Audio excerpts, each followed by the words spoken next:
सीधा उत्तराखंड लिए चलेंगे क्योंकि उत्तरकाशी के अंदर जो त्रासदी हुई है, पुष्कर सिंह धामी पूरी तरह से जायजा ले रहे हैं। वो जरा आपको दिखा देते हैं। चलिए, तो आपने देखा कि अब मुख्यमंत्री किस तरह से पूरा जायजा ले रहे हैं कि कैसे लोगों को राहत वहां पर दी जा रही है। तो साफ तौर पर देखिए, टीमें किस तरह से अपडेट करती नजर आई कि 1 महीने का राशन दे दिया गया है, हट्स बनाने की कोशिश हो रही है। बताते चले कि 4 लोगों की मौत हो गई है, 20 लोगों को रेस्क्यू किया गया है, अभी तक बचाया गया है। युद्ध स्तर पर ऑपरेशन अभी भी जारी है। आगे बढ़ जाते हैं। 5 अगस्त 2019 को केंद्र सरकार ने ऐतिहासिक निर्णय लेते हुए राज्य को विशेष दर्जा देने वाले अनुच्छेद 370 और 35A को यहां समाप्त कर दिया गया। अनुच्छेद 370 को संशोधित किया गया और इसके साथ ही जम्मू कश्मीर को 2 केंद्र शासित प्रदेशों जम्मू कश्मीर लद्दाख में विभाजित कर दिया गया। और इस बदलाव को लेकर आज भी लोगों में अलग अलग राय है। छठी वर्षगांठ पर एक और कुछ लोगों ने यहां इसे नए युग की शुरुआत बता दिया, तो कुछ राजनीतिक दलों और स्थानीय संगठनों ने इसे लोकतंत्र और संवैधानिक अधिकारों पर आघात कहा गया है।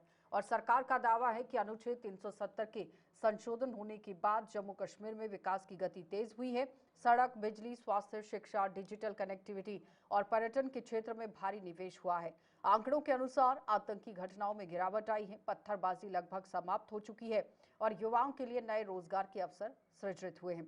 केंद्र सरकार द्वारा लागू की गई योजना के तहत यहां गांव तक बुनियादी सुविधाएं पहुंचाई गई हैं और जम्मू कश्मीर को देश की मुख्य धारा से जोड़ने के लिए प्रयास तेज हुए हैं। हालांकि नेशनल कॉन्फ्रेंस, पीडीपी जैसे दल अब भी अनुच्छेद 370 की बहाली की मांग कर रहे हैं।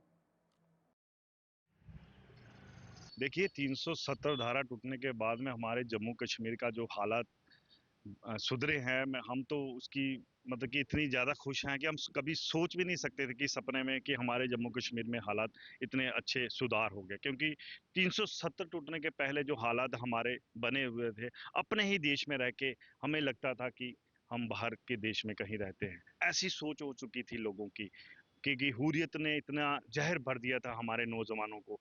मगर 370 के बाद में हम लोगों को और कश्मीर के लोगों को और जम्मू के लोगों को भी ये लगा कि वाकई 370 की आड़ में हुर्रियत लीडरों ने अपनी राजनीति चमकाई है।